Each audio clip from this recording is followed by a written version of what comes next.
Ford says you gotta drive it. We're asking why. We've heard the new Genesis tractor series from Ford being described as the Blue Magnum. Now, while that's a great compliment to Ford, we're not so sure we like the comparison, and for several reasons. There's no doubt that Ford should be complimented on the new styling and design of their 70 series tractors. In addition, they have an excellent cab in contrast to their earlier series of products. But when comparing the Ford Genesis to the CaseIH Magnum, there are several areas we'd like to address, which will prove to our customers why the Magnum is still the best proven performer available today. Here's the lineup.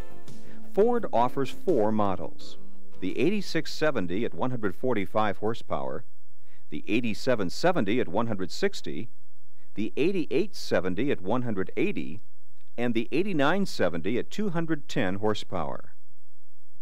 You can see how they match up to the Magnum.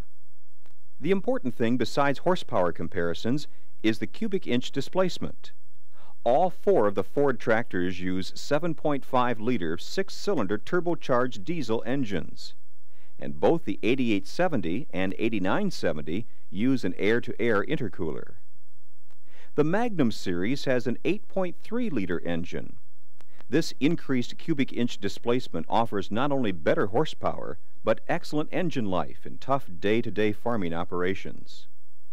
The difference between an air-to-air intercooler and the Magnum water-to-air aftercooler system is overall efficiency. The air-to-air system used by Ford allows the temperature of the air to be cooled by the ambient air temperature. The water-to-air aftercooler system used in the Magnum has proved to be an excellent system. The air coming out of the turbocharger is cooled by the engine cooling system. Another measure of an engine's performance is its lugging ability. The Ford sales information says their engines offer a constant power plus torque rise of up to 50%. Let's compare that to the Magnum engines. We'll compare the 8870 to the 7240. Looking at this graph, you can see horsepower above rated along the side and engine RPM along the bottom. The first thing you'll notice is the engine rated speed. Unlike any other major tractor manufacturer, Ford rates their engine at 2100 RPM. We believe this is for improved fuel economy. Plus, they recommend the engine be run at 1900 RPM for PTO work. Another consideration regarding torque rise is the ability of the tractor's main drive line components to handle the increase in PTO torque. For instance, the 8870 is capable of approximately 870 foot-pounds of torque at 2100 RPM. But their advertised increase of 50% means a torque rating of nearly 1300 foot-pounds being transmitted through the drivetrain. This is an impressive amount of lugging ability. But will the tractor hold up to such loads? We noticed an undue amount of smoke coming from the engine during heavy lugging. That means the engine is not able to burn all the fuel being pumped into it. Time will tell if the engine is capable of surviving under these harsh conditions. The design of the engine is old, and it's nothing more than a stroked version of their old 6-cylinder. In the modern age, cylinder sleeves are used in high horsepower engines. It has been found that sleeved engines perform better than block engines because the cooling efficiency is better. In high horsepower engines, the combustion temperatures go dramatically up during lugging.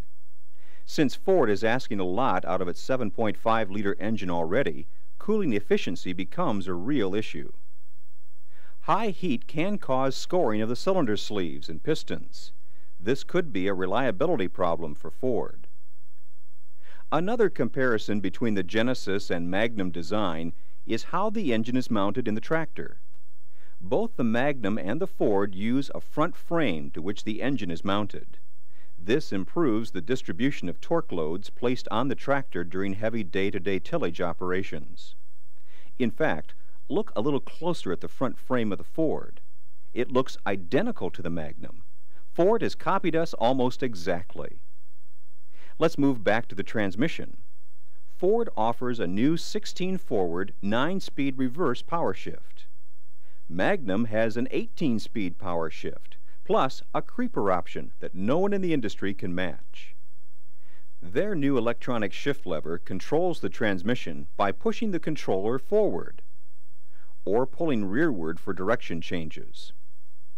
Speed changes are made by moving the control right for increasing the speed and moving it left for reducing the speed. The transmission can shift up and down sequentially by holding the controller to the left or right. When the desired gear is achieved, you release the controller. Or the controller can be tapped left or right to change one gear at a time. This is a good feature when making frequent gear changes. The transmission controller is programmed at the factory to start out in 5th gear neutral. If the operator wants to start out in another gear, he can pre-select any gear from 1st to 10th. A programmable upshift downshift button on the console lets the operator automatically change gears for headland turns by 1, 2, or 3 gears. An automatic transport button is also on the console. This button will select a gear between 10th and 16th for roading the tractor. The transmission will automatically find the correct gear based on the engine speed. While we're in the cab, let's glance around. You'll notice the improved visibility over Ford's previous tractors. They've increased the glass surface area, which gives them excellent forward and rearward visibility. There are 2 doors, allowing entry from either side. They are large and allow for easy entrance. Getting out the right side door is a narrow fit. If the console is left near the front, there is little room for an easy exit. But if the operator takes the time to move the console to the back, exit from the right side is easier. In front of the operator is the electronic instrument console. It displays engine RPM, the selected gear, and the speed at which the tractor is traveling. LCD bar graphs indicate fuel level, engine oil pressure, coolant temperature, and exhaust temperature. In the lower right is a display that shows the relative position of the hitch and the percent slip of the drivetrain. In the lower left corner is a diagram of the lighting package. 4 separate groups of lights can be independently controlled using the push panel. Ford laid out the instruments nicely and present a simple and easy-to-read digital display of the tractor's main functions. The operator's console on the right side is also well designed. The entire console is called the Sidewinder by Ford and offers the following controls. The throttle and power shift lever are located at the operator's hand. Next to the power shift is the front-wheel drive engagement control. The differential lock control is located on the console. The hitch control switch allows the operator to raise the implement out of the ground and return it to its preset height, just like Magnum. We noticed the hydraulic controls were color-coded and easy to locate and operate. At the rear of the console are the electronic draft controls. They are well marked and easy to operate. They are not guarded against accidental adjustment. The PTO control on the Ford console is easy to operate. Lift to engage the PTO, then push down to disengage. An attractive feature of the Sidewinder console is its ability to move. A control switch on the rear of the console allows the operator to move it forward or reverse. That way, different operators can adjust the console to their liking. There is one thing missing from the cab, however, and that's the hydraulic flow controls. They're mounted outside. Now just think, you have to open the rear window to adjust the flow of a remote circuit. In dirty, dusty conditions, you just lost the benefit of having a pressurized cab. The hydraulic system offers 3 remote connections on the larger Ford models. The remote connectors are difficult to hook up under pressure. And when the operator pulls the remote hose out, oil is sometimes sprayed out of the connector. The remote connector covers are poorly designed. They can easily be broken off due to an interference problem with the hitch arm. While we're at the rear of the tractor, we notice the hydraulic dipstick is hard to get to. You have to reach through big hoses to remove and install the dipstick. When the PTO is compared to the Magnum, you wonder why Ford elected to go the way they did. Ford uses an old reversible shaft design for their 540 1000 RPM PTO. The Genesis Category 3 hitch has comparable hitch lift capacities to the Magnum. They mount a standard quick hitch to their 8970.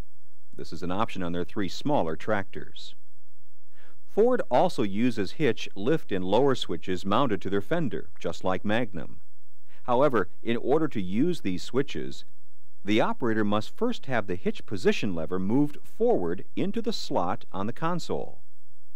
That means an extra trip up into the cab if you've forgotten to position the lever before getting out to hook up the implement. Now, let's turn our attention to some operational characteristics of the Genesis. Ford has developed a newly designed front axle called Super Steer. It provides for a sharper steering radius over their conventional front axle. Their standard axle turning radius using 14.9 R30 tires on the front set to 60-inch spacing is 34 feet. Compare that with the Magnum's 26-foot radius. By adding about $2,500 to the Ford's bottom line, the Super Steer axle can achieve an impressive 23-foot turn.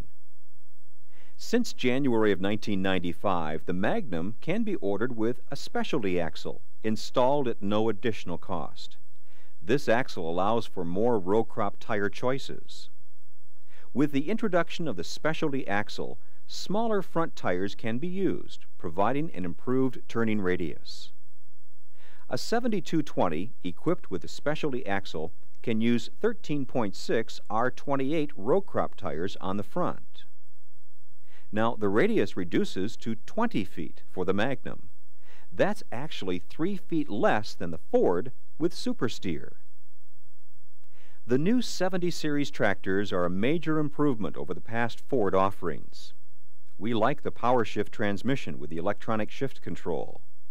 The electronic instrumentation is clear and easy to read and interpret.